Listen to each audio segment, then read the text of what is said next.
Fala galera, sejam muito bem-vindos à coletiva do Jogo, uma satisfação enorme tê-los aqui comigo. Muito obrigado aí pelas mensagens anteriores, muito obrigado pelo carinho, pelas inscrições, pelos likes, tamo junto, valeu de coração, viu? É muito importante. Vamos fazer um vídeo hoje falando do tricolor aqui então.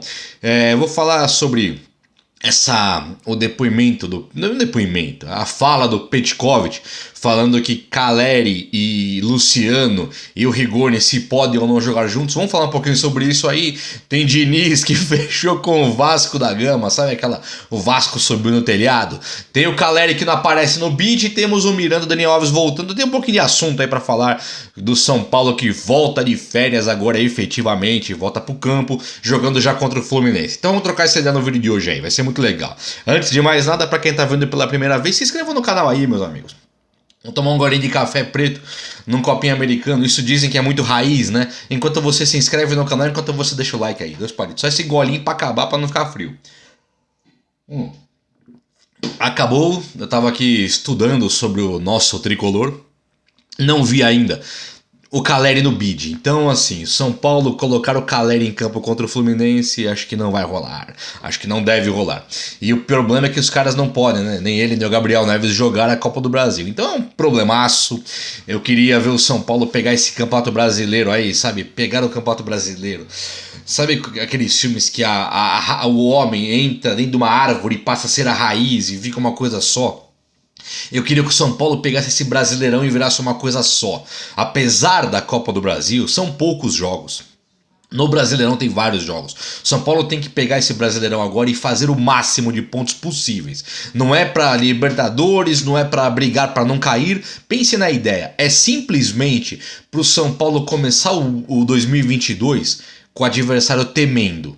Você tendo um elenco, tendo um baita de um time que fez uma campanha excelente em 2021, você não pega um trabalho para começar do zero em 2022. E há quanto tempo o São Paulino não começa um ano pensando assim, ó, nossa, eu tenho um trabalho aqui que já começou no ano passado, retrasado, tá tranquilo. Agora é só ajustar uma ou duas peças, um ou dois probleminhas táticos e tá pronto o time. Há quantos anos o São Paulino não vive isso? Se eu não me engano, desde 2008. Tá? Eu acho que desde 2008 o São Paulo não começa ali um janeiro ou fevereiro, voltando de férias, com um time tão preparado como ele pode começar agora em 2022. Porque o time do São Paulo ele é qualificadíssimo, ele é muito qualificado e são jogadores que não vão embora. Você pode perder um Luan? Pode perder um Lisieiro, um Nestor, a molecadinha pode ir embora. Só que eu duvido que o Luciano vá embora, Caleri não vai embora, o Rigoni não vai embora, o Gabriel Neves não vai embora agora, entendeu? Então o Miranda, Arboleda, Reinaldo, o próprio Daniel Alves, se for, já tem o reserva. O Daniel Alves é um problema, não vamos falar do problema. O Daniel Alves e o Volpi são esses dois probleminhas que eu falo que tem que resolver ainda. No mais, o São Paulo está absolutamente preparado. Então, se ele pegar esse Brasileirão agora e usar ele como laboratório para arrebentar e entrosar e ficar forte, o time do Crespo no que vem, ele periga ter o preparo físico melhor do Brasil. É isso que o Crespo tem feito, quebrando tanto o jogador. Um parênteses aí, não é o Crespo que tá quebrando, tá? Eu tô falando que o Crespo exige tanto que perigas ano que vem esses jogadores que esse ano aqui não estavam preparados, não estavam prontos, eram caras que vinham com aquela falta de pegada no treino. Com o Crespo mudou isso. E aí os caras se quebraram, logicamente. Então perigas ano que vem o São Paulo ter o time de melhor preparo físico do Brasil. Fechou parênteses aí, acho que é isso que eu queria dizer sobre esse preparo físico. Então não é uma coisa que me assusta para 2022. Eu tô falando sem o São Paulo perder um Rigoni, que é coisa de São Paulo. Se é com o Leco, eu já ia chegar para vocês aqui agora, na era Leco, na era Aidar, eu ia dizer assim, ó, gente, o Crespo, se for mal agora, perde o emprego. Se for bem, vai ser contratado por outro time. É isso que eu diria. O Rigoni, eu já ia dizer para vocês que ele está vendido já. Ele deu errado na Espanha, na passagem que teve. Agora ele está indo para os Estados Unidos, ou para a China, ou para a própria Espanha, para a Itália, voltando para um time da Itália, da Europa, algum time qualquer, porque isso é a questão Leco. O Leco foi dormir um dia com o Hernanes e Prato, tendo o 9 e o 10. Acordou no dia seguinte sem ter ninguém. Perdeu os dois. Um porque o River depositou a multa, não foi depositado, até que o São Paulo cobrou na justiça depois, na FIFA. E outro porque tinha uma cláusula no contrato do Hernanes com a China que podiam pedir o cara a qualquer momento, que não foi divulgado para o São Paulo. Então assim, era uma palhaçada. Lógico que era uma palhaçada. Agora o São Paulo não vive dias de palhaçada. O São Paulo vive dias de prosperidade. O São Paulo tem organizado o seu caixa, fechou inúmeros patrocinadores. O São Paulo com o Crespo tem tido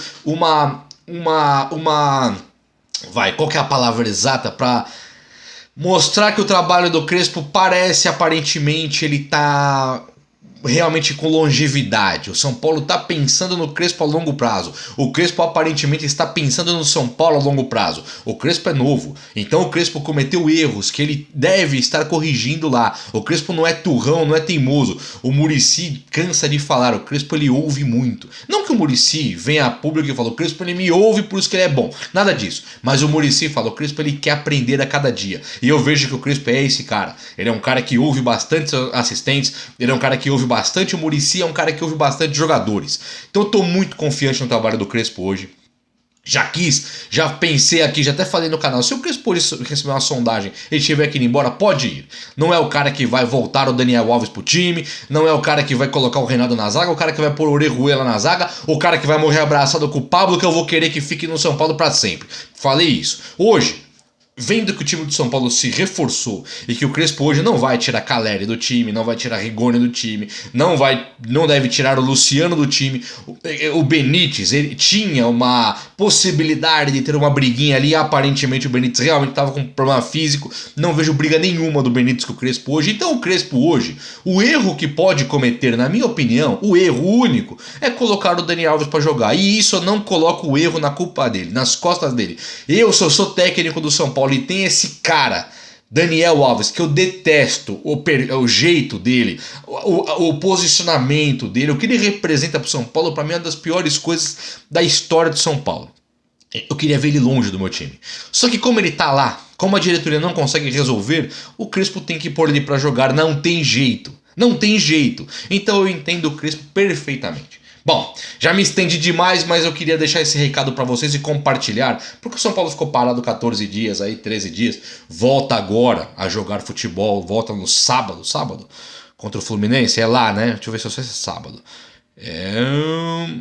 Domingo. São Paulo joga contra o Fluminense no domingo. Então o São Paulo tem aí, hoje que é sexta, tem amanhã que é sábado, ele volta só domingo contra o Fluminense. O time agora tá inteiro, o time tá fisicamente inteiro. Tô bastante confiante, tô muito confiante. Não quero mais ver Pablo no time. Crespão, tira o Pablo, mas de resto tá perfeito. Bom, eu falei que ia falar, o Calera não aparece no vídeo, já falei. Daniel Alves e Miranda voltam, até eu notei aqui hoje. Daniel Alves e Miranda voltam da seleção brasileira, o que voltam para jogar, porque Miranda tava até na reserva, Daniel Alves entrou no finalzinho. Então os caras estão aptos a jogar contra o Fluminense. O São Paulo deve ter aí a volta de Benítez e de Luciano também. Então, apesar de você ter a ausência do Caleri, mantém o sistema 3-5-2, coloca Luciano e Rigoni na frente, com o Benítez armando o jogo, meu amigo, eu não queria ser o Fluminense numa hora dessa. Vou falar agora, vou encerrar o vídeo falando do Petkovic, tá? Rapidinho. Então, o Diniz fechou com o Vasco. Dá pra chegar aqui e tirar um baita sarro disso, né? Dá pra ficar tirando mó sarro. Vamos aloprar. O Vasco se ferrou. Até fiz uma piada, postei lá, falei assim, ó. O Vasco subiu no telhado. Lembra aquela piadinha? Subiu no telhado, tá? Não me conta que morreu direto. Me conta, a minha avó subiu no telhado, meu gato subiu no telhado, é o Diniz. Então o Vasco subiu no telhado. A chance é zero ali, não tem a menor possibilidade. Já mostrou por A mais B, provou por A mais B que é um técnico que precisa mudar suas convicções. Para não chamar ele de incapaz, fracassado, que isso é muito feio. É muito ruim falar isso de uma pessoa, de um trabalhador, de um pai de família, de um cara do bem. Que o Diniz é tudo isso. Quando ele foi para o Santos, era claro que isso aí daria errado. Mas no Santos ainda tinha aquela questão primeira divisão, meninos da vila, time de menos pressão, um time que já não tinha elenco, então qualquer trabalho que o Diniz fizesse ia ser dividida a culpa ali, iam falar, o Diniz não tinha elenco. E também tem a questão do não ter torcida no estádio. Então o Diniz poderia ter uma vida boa ali no Santos. Não teve. Realmente os sintomas de entregar bolas na zaga, não dar contra-ataque em ninguém por valorizar demais a posse de bola, ficar 70% com a posse de bola e tomar um contra-ataque e tomar o gol. Tudo isso foram, sabe, marcados no São Paulo e marcados no Santos ele perder emprego. Quando ele vai pro Vasco, ele aceita essa proposta do Vasco, é claro que vai dar errado.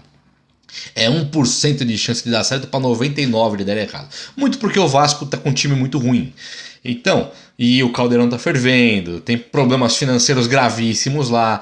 O Vasco, ele acerta, talvez, erra em procurar o Diniz. Tio Guto tinha que tentar alguma outra coisa. Mas o Lisca, que é um baita de um tapa-buraco, de um técnico para a segunda divisão até hoje, até na primeira divisão foi bem no Ceará, ele era um cara certo pro Vasco, e o Vasco deu errado com o Lisca. Então é difícil acreditar que o Guto poderia dar certo, o Thiago Nunes, sabe, caras assim de um escalão um pouquinho menor do que aqueles cobrões, Felipão, Luxemburgo, Leão, Muricy, sabe, os caras de outrora que deram muito certo, Abel Ferreira. O Vasco ele traz... Já tá engasgado. O Vasco ele leva o Diniz e agora não vai dividir a culpa. A culpa vai ser do Diniz e o Diniz ele deve ser colocado tudo nas costas dele, um trabalho ruim da diretoria. Então acho que o Diniz ele deveria ter parado um pouquinho, ter se reciclado, estudado o que tá errado. Sabe, ele estudou demais com o Guardiola, estuda agora com o Conte, estuda agora com técnicos com o Simeone, com técnicos de retranca, porque o problema dele tá sendo aí, retranca, ele não tá conseguindo defender. Ele até consegue atacar, não consegue defender. Ele aprendeu muito com técnicos ofensivos. Se aprende um pouco com os defensivos, periga ser um técnico bom dia. Mas o que ele fez na carreira dele indo pro Vasco, agora, na minha opinião, daqui a pouquinho tá demitido. E aí vai mostrar que não serve pra Atlético Paranaense, que é mediano, pro Fluminense, que hoje vive um momento de ser mediano, pra um São Paulo que é grande, pra um Santos que é grande e pra um Vasco que hoje tá em estado de calamidade pública. Então é difícil, você errou, na minha opinião, Diniz. Para encerrar o vídeo agora, o Petkovic foi perguntado ali no programa do Rizek lá, viu um take ali, e o Rizek ele trata o Caleri com respeito e fala que realmente faz sentido o Caleri não ter feito gols por ter jogado ali em times muito pequenos da Espanha e tal. Isso é verdade, foi o que eu falei aqui no meu vídeo aqui. Eu falei, o Caleri jogou muito sozinho, não deu certo o Maradona sozinho no Napoli, precisou do Careca. Então o Caleri também tem, se o Maradona não dava certo sozinho, imagina o Caleri, né? Então a culpa aí não é necessariamente do Caleri por não fazer os gols. E aí quando o Petkovic ele é perguntado, ele fala que pode sim dar muito certo, que o Crespo vai ter que fazer um sistema ali para jogarem os três, Rigoni, Luciano e Caleri, mas que pode jogar. Isso aí não é tão óbvio assim se nós pensarmos bem. O Rigoni cai pela ponta, beleza, mas o Rigoni tem jogado muito bem de segundo atacante. Então tem um problema aí, porque se tiver Luciano e Caleri na área, o Luciano muito perto da área e o Caleri dentro da área, o Rigoni pode ter a área abafada ali e não fazer os gols que ele tem feito. Mas o Rigoni é um cara completo e pode cair pelas pontas também, só que é um desperdício porque é o cara que tem feito os gols pelo São Paulo. O Luciano, baita jogador do São Paulo, chegou com o Diniz, naquele problema, vai jogar perto da área. Então o Rigoni vai ficar rodando com o Luciano, nenhum com posição definida na minha opinião, e o Caleri na frente fazendo o que o Pablo não tem feito. Então na minha opinião, esse é o time. É um grande de um acerto colocar esses três caras e com o Benítez armando. E aí quem marca nesse time? É só tirar um zagueiro para colocar um dos pontas, né? Um dos atacantes. Então vai ficar três zagueiros, três atacantes, um que vai entrar no lugar do Léo. E a zaga vai ser Arboleda e Miranda. Acho que dá pra fazer uma brincadeira. Dá pra fazer uma salada de frutas ainda, não? Dá pra fazer uma omelete? Salada de fruta é sacanagem. Dá pra fazer uma omelete com Luciano, Rigoni e Caleri? Eu não vejo a hora de ver esse time em campo. Acho que nós vamos ver agora contra o Fluminense o time do São Paulo com três zagueiros, mas depois que o Caleri estiver inscrito no bid lá e estiver apto a jogar, eu acho que o Crespo tira esse terceiro zagueiro. Bom, diga o que vocês acham aí, beleza, galera? O vídeo de hoje foi esse, espero muito que vocês tenham gostado. Um abraço, meus amigos. Até a próxima. Valeu!